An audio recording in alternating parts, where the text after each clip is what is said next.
To finish that point I was making when the last video cut off, looking back, I now realize that, yes, I was still being followed around the clock for 3 reasons. Number 1, I think they had still taken the tracking device off my vehicle and left it off at that point, especially because they knew I had already gone to the FBI and they didn't want to leave any trace of evidence if they could help it. So that's number 1, is they wanted to have physical eyes on me because they didn't want to have the tracking device on my vehicle as evidence. Number 2 was to try to catch me wherever I was asleep to break in and rape me in my sleep. Break in, drug, and rape me in my sleep. Number 3 would have been, now that I realize this now, number 3 was intimidation. It functions as intimidation for them to send, they're doing a show of force to me at this point.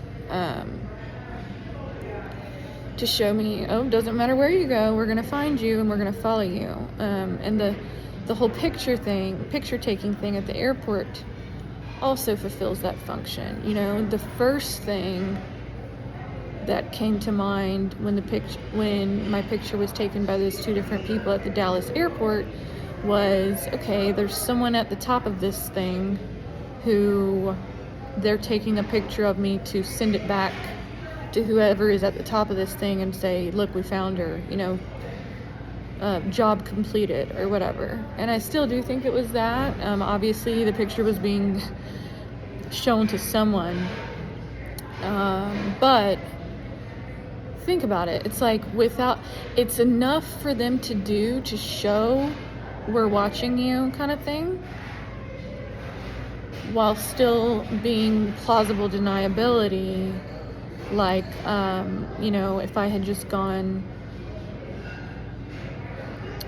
plausible deniability to say, no, nobody took a picture of you're seeing things or whatever. It's a step for them to take to be enough to get the intimidation across without being so overt as to be an obvious crime, if that makes sense. So I think the constant following was that as well. It was to stalk me to the point that they still have plausible deniability, and they can still say, no, I'm not following anyone, but yet they know that I know. Well, to some extent they didn't want me to know, but you get what I'm saying. It's to send a message. I also want to make a second point here, because the whole thing is, well, why would somebody follow you? I've heard this a lot, not a lot, but from certain people. You're not that important. Why would someone follow you this nonstop? Okay, well, once you realize, like, I have on my Twitter the gang-controlled sex trafficking document. That's a super important document for anyone who actually has that question to read, to answer that question of why would somebody follow you this nonstop? Well, because it's about money. You're not that important. It's not about me being important as a person. It's about what they were doing to me, right? Which is another thing I had to put together based on all this and based on the sheer amount of stalking, that this wasn't just some individual. I mean, obviously at this point it wasn't just some individual rape. That was already clear from, when I first went back to North Carolina, that first trip. But there's no other reason they would stalk me this much. Why would somebody stalk you this much? Well, to rape me in my sleep, to know where I'm sleeping so that they can break in, drug, and rape me in my sleep. And number 2, to try to intimidate me out of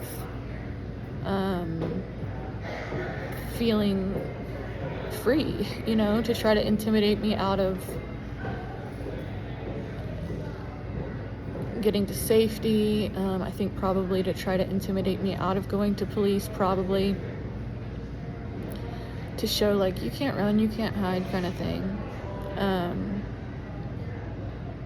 And that document says the same, right? That the victims, of course my case is much different,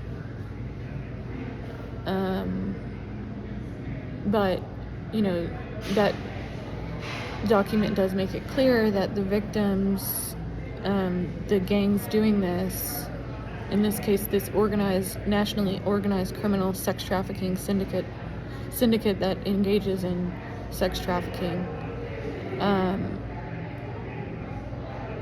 that they go out of their way to make sure that their victim knows she's being followed wherever she goes, knows she's being watched. I hope that answers the question for anyone who would ask, hey, why would this many people, why would they spend these many resources? Well, because to them, from what they're doing economically, which is something I had to research and put myself in their mind to answer this question for myself,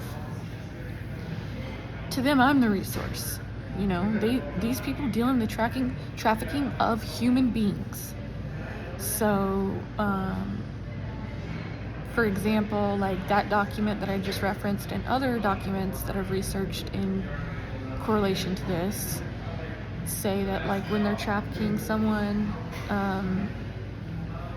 they want to get like around $200,000 a year out of selling a woman every single day. So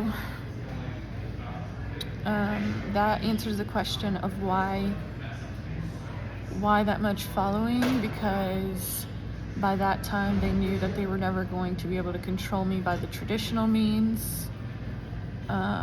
So it was kind of like sending all the resources out, pulling out all the stops to intimidate me otherwise, from a further degree of removal, I guess you could say.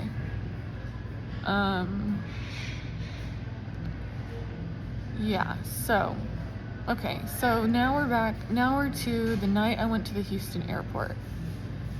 So, I went to the Houston airport, it was nighttime. There was one suspicious vehicle that I felt I might have been killed if I pulled out in front of. That's kind of neither here nor there, but once I noticed it, I didn't pull out in front of it as I was on my way to the airport. Well, of course, just like all of this up to this point, I tried to scramble my location as I was going to the airport, and I was still followed. Once I got to the airport, I was frankly driving circles around like the terminal entrance. I was definitely followed within the airport that night in my car. It was a black truck that followed me that time, like a low-rider truck that I noticed following me within the airport loop.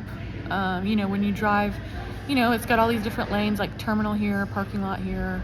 So I drove around. Once I noticed that I was being followed there, I made a couple loops, and I actually did lose my tail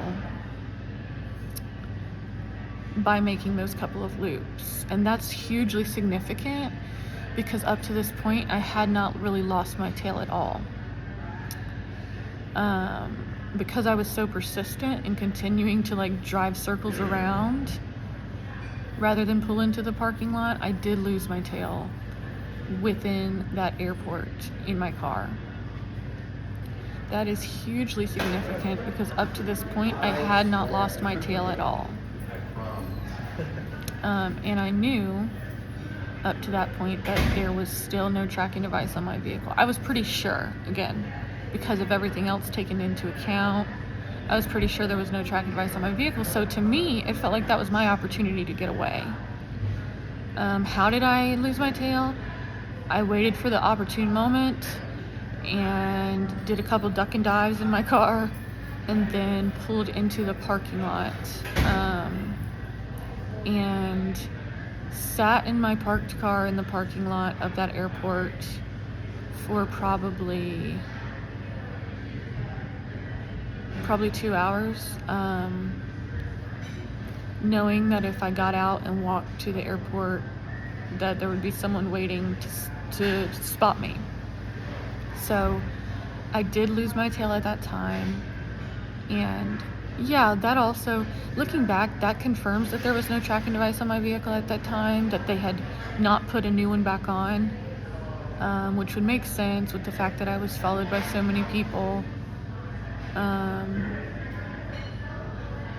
during that time, of driving to various different cities throughout Texas, trying to scramble my location and lose my tail, hoping I would drive to somewhere within Texas that they didn't have a connection and didn't have anyone following me,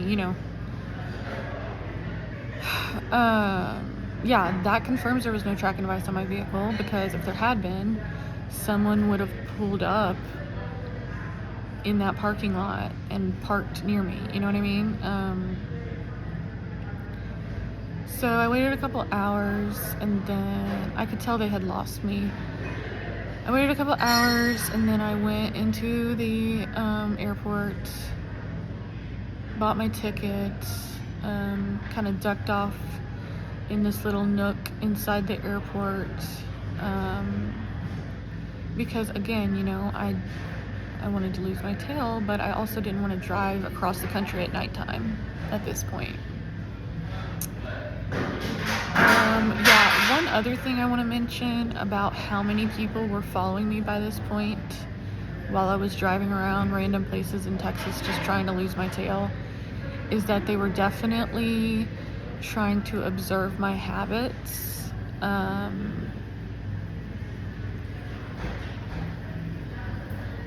They were trying to not only all the three things I already mentioned, but they were also trying to observe my habits. They try to do that with all their victims, I've found. Try to collect whatever data they can, right? So they want to know everything about your life so they can try to use it against you. That's their MO. These people are professionals. They have a lot of resources at their disposal, and they have an intricate plan. Once they target someone, they're going to keep targeting them, pretty much. So I felt this was my chance to get away.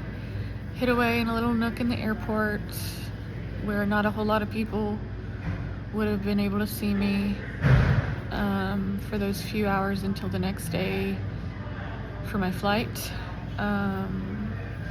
The flight that I purchased was from Houston to Salt Lake, and it had a layover in Las Vegas. And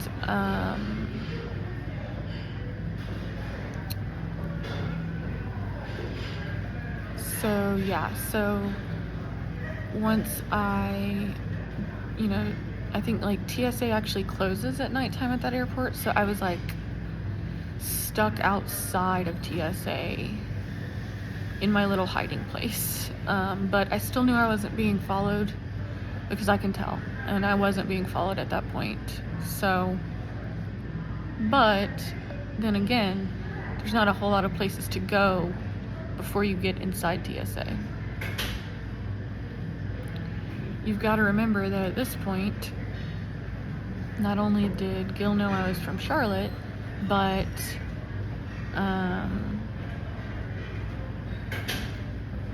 at this point they also know, I know for a fact that they know Salt Lake City is on my list of places I might go, because I had told the Corsicana officer that.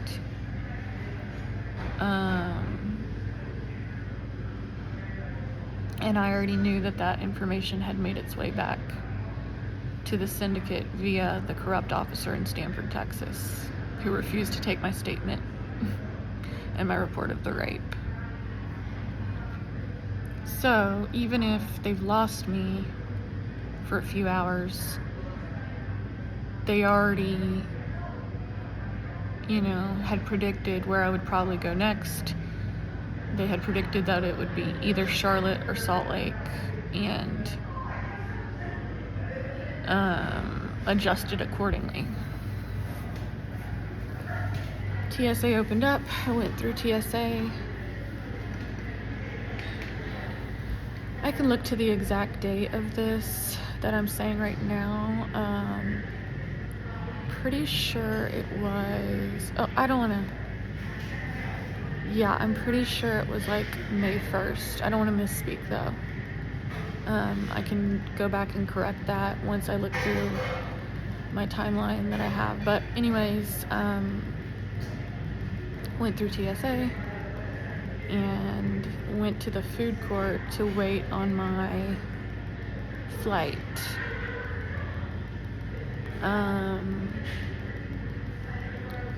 Once I was in the food court, a part of me said, oh, I should probably go to, I should probably just go like hide in the bathroom to try to lose my tail again before I get on my flight. But, you know, looking back, it was null and void because they had already found the connector I was going on and put someone on that flight, bought a ticket and put someone on that flight. So when we're in the food court, there's two guys who I notice, you know, I'm alert, I'm looking at my surroundings. I noticed two guys like actively scanning the crowd, and once they saw my face, they stopped. So I knew it was more than likely that those guys had been sent to find me. And then there was another guy who looked out of place to me, and I walked past him, and after I walked past him, I really suddenly turned around to where he wouldn't have been able to know I was about to turn around, and he had his camera pointed at me when I turned around. And he also had a look on his face, so that told me he was definitely there for me. He looked out of place in the sense that he had like literally just a drawstring bag and like sweats on. Like he looked, airport attire is airport attire, and most people travel very casually, but he looked way too casual and like, he was a white guy. He just looked really out of place.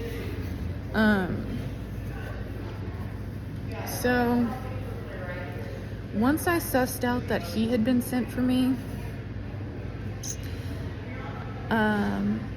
we got in line, and he was taking the connector flight to Las Vegas just like me, of course. Once I sussed out that he had been sent for me, I like plopped down my stuff and sat on it, like within ear range of him. And you know, again, you have to understand, I knew at this point that, for example, I didn't have enough to say, oh, this guy's following me. Like, I knew that was not going to go in my favor.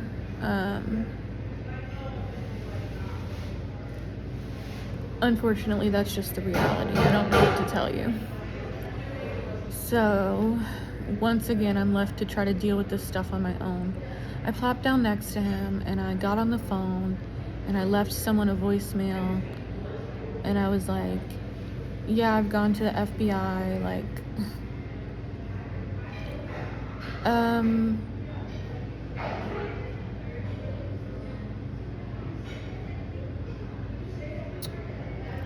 yeah, you know. So anyways, so then we get on the flight, and then when we get off at Las Vegas, I like went out of my way. I still wasn't 100% sure that guy had definitely followed me,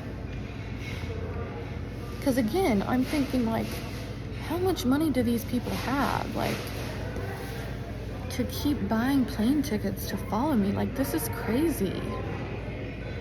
But you know, it was true the whole time.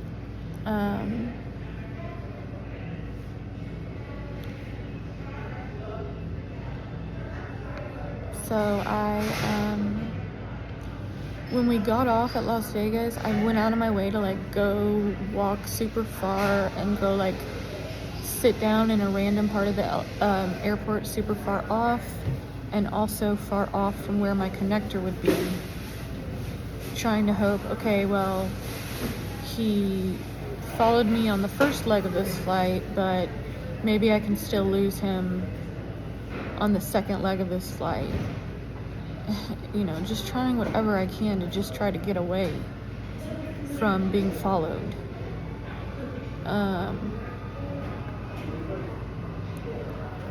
I sat down on a bench, and then like probably an hour later he walked past me, and same guy, he walked past me, and he said, "Oh, where are you headed?" I said, "Oh, San Francisco." So the fact that he asked me randomly where I was headed, that confirms too that he was definitely sent for me. Once he walked past me, he walked down to the end and then turned right back around. So he was definitely trying to find me and get information about where I was headed to next. That's been a constant throughout the travel of this, is that they tried to send people to figure out where I'm headed to next. And it's like, who wants to change their whole life to where they don't talk to anyone because they're scared that it was somebody sent for them, right? I'm not gonna not talk to anyone in public. But I had learned as much as to know that once I've confirmed that someone was sent for me, to lie. So, or either lie or just completely ignore. So, there were 2 other men. It was a long layover. There were 2 other men that approached me and asked where I was headed during that. I didn't want to think at the time that it was related, but it was. I think it was. Because why else did they ask me where I was headed? Now, of course, that might be something someone asks in normal conversation. But in both of these instances, these men asked me where I was headed at the very end. I didn't give any information, but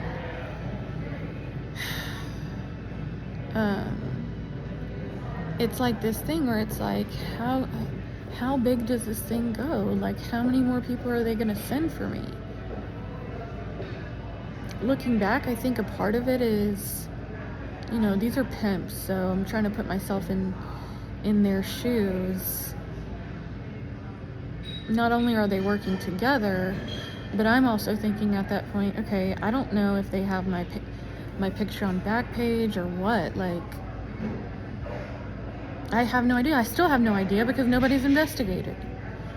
So I didn't know if it was, I knew it was all connected for sure, but I didn't know if it meant that everyone being sent to try to talk to me were also part of the same criminal syndicate, or that maybe there were new people stalking me,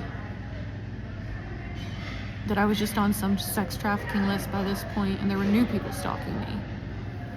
I didn't know for sure. I think it's a little bit of both, in the sense that the people sent for me were sent by the same syndicate,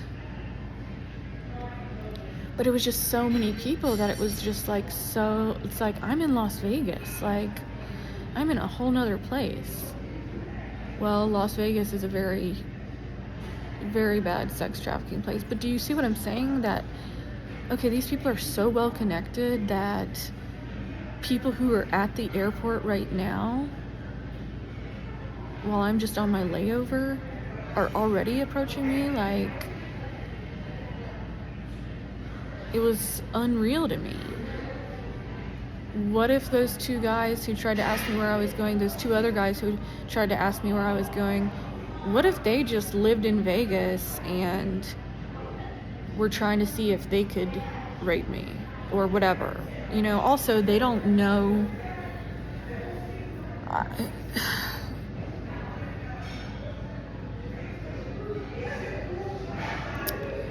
They don't know what's going on. They don't know that I've been raped. I don't know. I'm not trying to make excuses for anyone. I'm saying I'm figuring out how this whole thing works, and I don't know what's been said about me, right? These people clearly are willing to lie about me.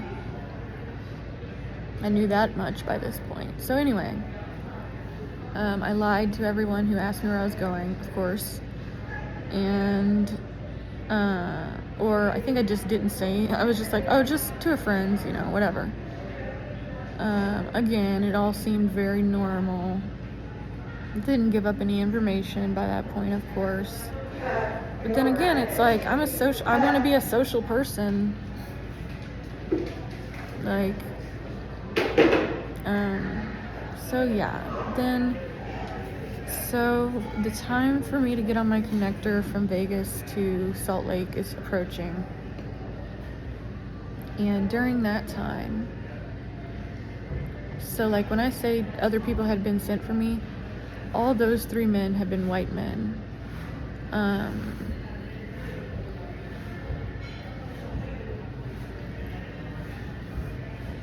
So the time for me to get on my flight is approaching, so I go over to my terminal and sit down.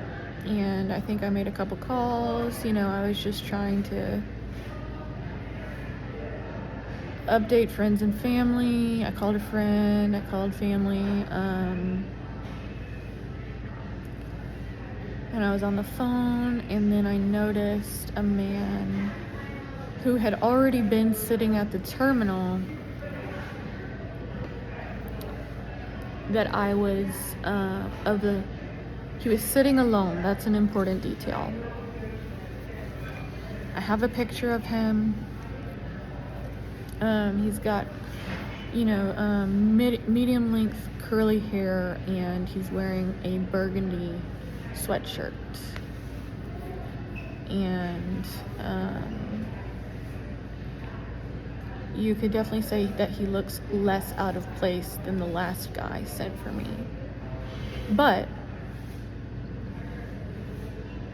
I'm doing an analysis of all my surroundings, and I'm quickly picking up on when someone was not sent for me at all, unfortunately that's the point that I'm at, that I have to do that by this point. So I noticed the guy move closer to me, move where he's sitting to come move closer to me. This is a Hispanic man, burgundy sweatshirt, medium length curly black hair. And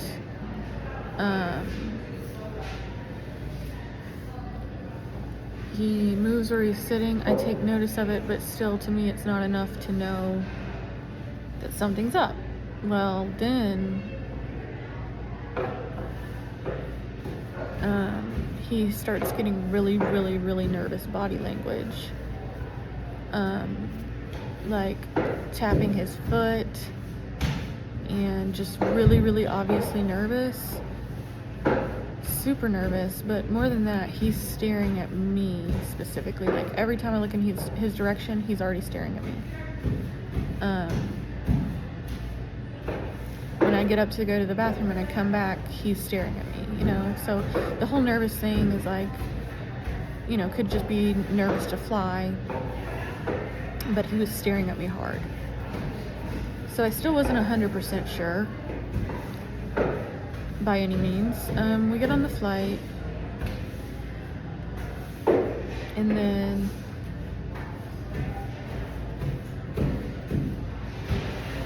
I'm like, I go to the bathroom and I pass by him when I go to the bathroom on his seat on the plane, and he looks at me, and then I think he saw me make eye contact with him, and then he got kind of scared. See, this is where it's like people who haven't been through something like this try to tell me, oh no, I think that was just a random person. Well, I still wasn't sure. But anyway, so we get off the flight, and at that point I'm like, okay, again, of course, it's still not enough. I'm not even sure at that point if he had been sent for me, because again, it's like, dang, seriously, they have someone who didn't even follow me from Texas, because he hadn't been on the flight, the connecting flight. He definitely had not been. He was new. I know that for a fact because I was paying such close attention to every face I saw. That's what you do when you're in survival mode like this. So I was like, seriously? Like, they've got somebody in Las Vegas who they're willing to put on a flight just to follow me? Like, how can this be possible? Well, turns out that's how this syndicate works. Anyways, we get off the flight and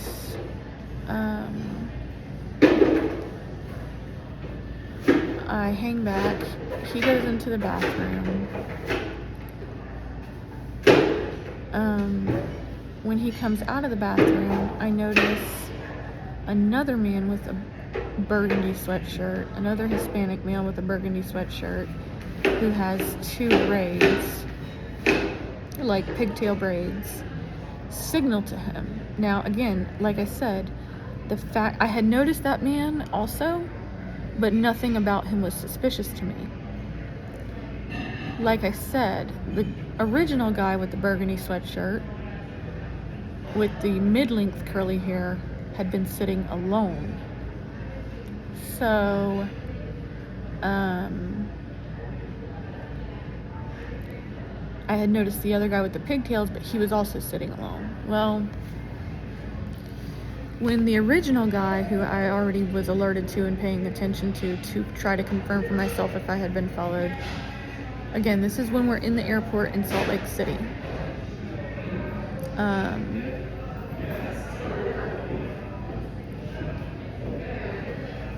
I think I'm going to fast forward through this part for a very important reason.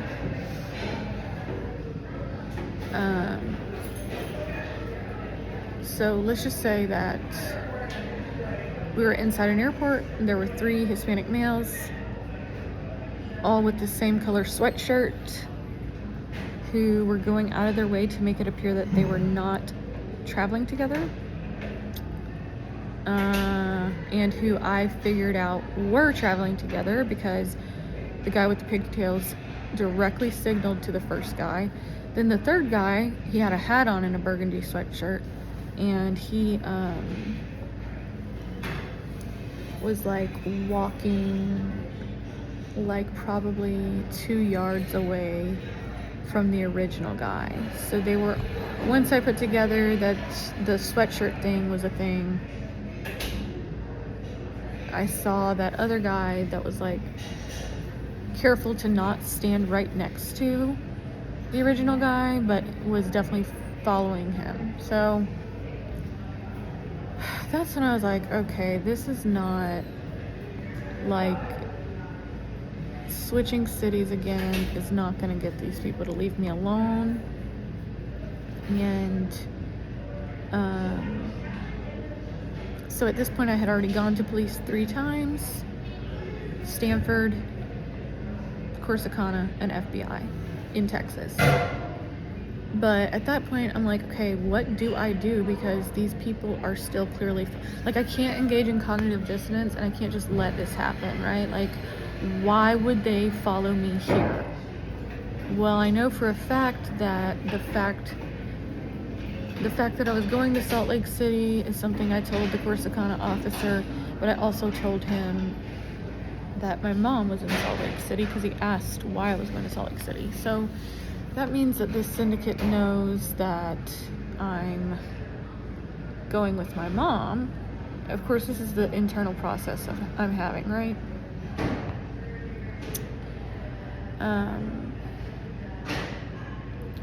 And I also know that these people are super misogynistic,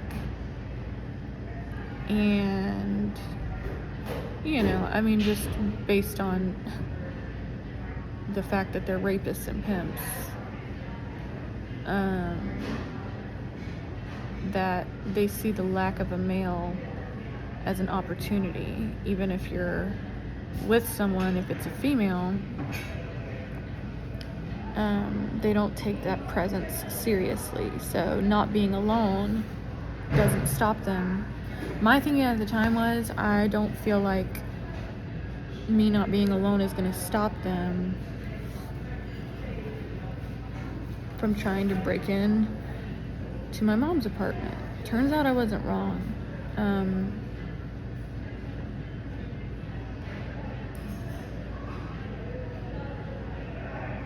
So there was like a private investigator in Texas that I had reached out to, that I called back and told him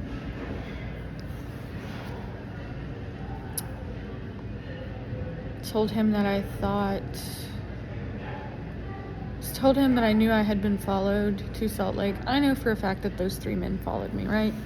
The only other possibility is that they were 3 men who were engaged in some other sort of sneaky thing where they wanted to make sure they weren't caught traveling together. But I know that that's not the case. I know that they were sent to follow me, mainly because of the staring and the behavior of the first one.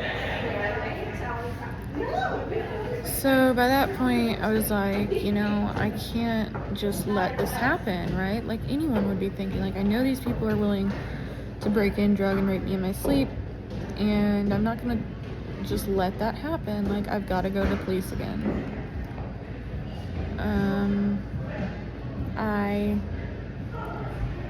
I took the Uber from the airport to my mom's apartment. Either that night or the next night. I only stayed in Salt Lake a couple days that time. I went outside. I can tell that, these are out-of-towners and they're sent to follow me, but I could tell that they were confused by the setup of my mom's building, I'm pretty sure. Because to them it's a new city and they don't know, exactly where I'm at.